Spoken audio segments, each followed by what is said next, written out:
City, green city અને safe સિટીના સંદેશ સાથે સુરતમાં અનોખી માનવ સાંકળનું આયોજન કરાયું હતું, જેમાં હજારો લોકો જોડાયા હતા. સુરત શહેર પોલીસ વિભાગ, સુરત મ્યુનિસિપલ કોર્પોરેશન અને કલેક્ટર ઓફિસના સંયુક્ત ઉપક્રમે વડાપ્રધાન નરેન્દ્ર મોદી દ્વારા કરવામાં આવનાર ડાયમંડ બુર્સના ઉદ્ઘાટન કાર્યક્રમ અનુસંધાને વડાપ્રધાનને આવકારવા તારીખ 15 ડિસેમ્બર 2023ના રોજ 25,000 જેટલા બાળકો દ્વારા પોલીસ પરેડ ગ્રાઉન્ડથી વાય જંકશન અને વાય જંકશનથી જોગણી માતાના મંદિર સુધી 15 કિલોમીટરના રૂટ ઉપર clean Surat, fit India, step સુરતના થીમ ઉપર માનવ સાંકળનો કાર્યક્રમ યોજવામાં આવ્યો હતો.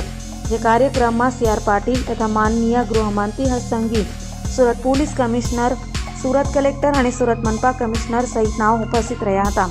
તો કાર્યક્રમ સ્થળે વિદ્યાર્થીઓની સુરક્ષા માટે મોબાઈલ ટોયલેટ, મેડિકલ અને પીવાના પાણી સહિતની સુવિધાઓ પણ ઉપલબ્ધ કરાવાઈ હતી. પ્રધાન શ્રી 17મી તારીખે સુરત ખાતે આવી રહ્યા છે. માનનીય ગુજરાતના મુખ્યમંત્રીશ્રીના માર્ગદર્શન હેઠળ સમગ્ર સુરત શહેરમાં સાફ સફાઈની ઝુંબેશ ઉપાડવામાં આવી છે. આજે સુરતમાં લોકો પણ ખૂબ મોટી સંખ્યામાં જોડાય અને સાફ સફાઈમાં એ લોકોનું પણ જાગૃતિ વધે, આ હેતુથી સુરત મહાનગરપાલિકા, પોલીસ કમિશનર અને જિલ્લા કલેક્ટરશ્રી દ્વારા એક માનવ સાંકળનું આયોજન કરવામાં આવ્યું છે. 15 કિલોમીટરની આ માનવ સાંકળમાં 20,000 થી 25,000 જેટલા વિદ્યાર્થીઓ અને અન્ય લોકો જોડાઈ રહ્યા છે. માનનીય ગૃહ રાજ્યમંત્રીશ્રી અને CR પાટીલ સાહેબ પણ આ માનવ સાંકળમાં ઉપસ્થિત રહીને આ બધાને પોતાનું માર્ગદર્શન પૂરું પાડવામાં આવનાર છે. આપના થકી હું લોકોને અપીલ કરું છું કે સુરત શહેર સમગ્ર ભારત દેશમાં અર્બન ગવર્નન્સ માટે અને ક્લીનલીનેસ માટે ઓળખાતું થાય છે, પણ લોકો પણ આમાં ખૂબ મોટી સંખ્યામાં જોડાય એવી હું સુરત મહાનગરપાલિકા તરફથી બધાને અપીલ કરું છું. मेरे दोनों हाथ में माइक है. જ્યારે માનનીય વડાપ્રધાનના સંકલ્પ પ્રમાણે ક્લીન ઇન્ડિયા, आजाद गुजरात ઇન્ડિયા, એની સાથે સાથે સેફટી, સિક્યોરિટી, નાગરિકોને સલામતી એટલે સેફ સુરત, તો ક્લીન સુરત, ફિટ સુરત અને સેફ સુરત, આ સંકલ્પ સાથે તમામ શહેર અને જિલ્લા પ્રશાસન દ્વારા આજે આ એક માનવ સાંકળનો કાર્યક્રમનો આયોજન કરવામાં આવ્યું છે.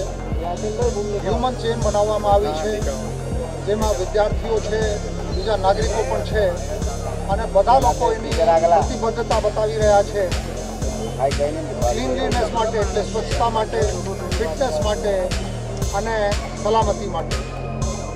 મોટી સંખ્યામાં 15 કિલોમીટરની એક માનવ સાંકળ એટલે હ્યુમન ચેન આજે બનાવવામાં આવશે. માનનીય ગૃહ રાજ્યમંત્રી શ્રી માનનીય CR પાટીલ સાહેબ, બીજા સુરત શહેર અને જિલ્લાના લોકપ્રતિનિધિશ્રીઓ બધા આમાં ઉપસ્થિત રહેવાના છે. મૂળ હેતુ આ જ છે કે તમામ નાગરિકો આ 3 બાબતોમાં વધારે સચેત થાય અને વધારે મહેનત કરીને શહેરને વધારે સ્વચ્છ બનાવે, વધારે ફિટનેસ પ્રત્યે ધ્યાન આપે અને સુરત સેફ સુરત તરીકે વધુમાં વધુ સેફ બનતું જાય. તો આ મુખ્ય હેતુ છે. ધન્યવાદ.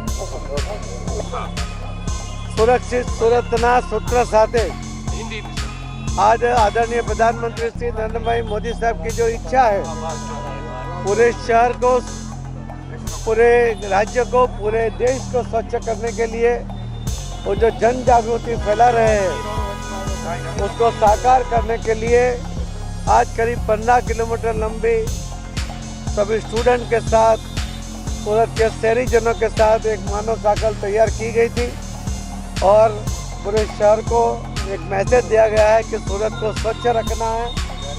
सूरत जो अभी भी स्वच्छता में दूसरे नंबर पे है, उसको पहले नंबर पे लाने की कोशिश हमारी रहेगी.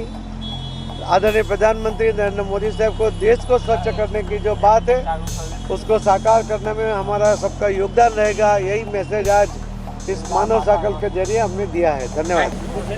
आज સુરત શહેરના નાગરિકોએ ફરી એકવાર નવો ઇતિહાસ રચ્યો છે. સુરત શહેરના નાગરિકોએ પ્રધાનમંત્રી શ્રી નરેન્દ્રભાઈ મોદી સાહેબના આગમનના પૂર્વ 15 કિલોમીટર લાંબી માનવ સાયકલ 25,000થી વધારે નાગરિકો જોડાઈને, વિદ્યાર્થીઓ હોય, વડીલો હોય, સામાજિક સંસ્થાઓ હોય, આ તમામ લોકોએ સાથે મળીને દેશના લોકપ્રિય નેતા આદરણીય મોદીજી દ્વારા સ્વચ્છ ભારતનો જે સંકલ્પ લેવામાં આવ્યો છે એ સંકલ્પને સાકાર કરવાની પરિકલ્પના જોડે મનમાં થામી લીધું છે અને આજે 15 કિલોમીટર લાંબુ હજારો લોકોએ મોદીને સ્વચ્છ ભારત, સ્વચ્છ સુરતના નારા જોડે આદરણીય મોદીજીના સ્વાગતની તૈયારીઓ બી અને સાથે સાથે આ નાના બાળકોમાં સ્વચ્છ ભારતનો જે સંકલ્પ સાકાર કરવાની ઈચ્છા શક્તિ નજરે પડી છે તે જોઈને હું જરૂરથી કહી શકું છું કે સુરત શહેર જે આજે દેશમાં બીજા ક્રમે છે સ્વચ્છતામાં, એ જરૂરથી આવનારા દિવસોમાં પહેલા ક્રમે પહોંચવા માટે 100% મહેનત સાથે મળીને કરશે. મોદીજીના આ સંકલ્પને દેશભરના બાળકોથી લઈને વડીલોમાં એક અલગ જ પ્રકારનો ઉત્સાહ નજરે પડે છે. બાળકો વડીલોને કચરો નાખતા રોકતા આપણે સૌ લોકોએ નજરે જોયા છે અને આ બાળકો જ દેશનું ભવિષ્ય છે. મને વિશ્વાસ છે કે આ ભવિષ્ય સાથે મળીને દેશને સ્વચ્છતામાં 100% આગળ વધારશે. ચલો.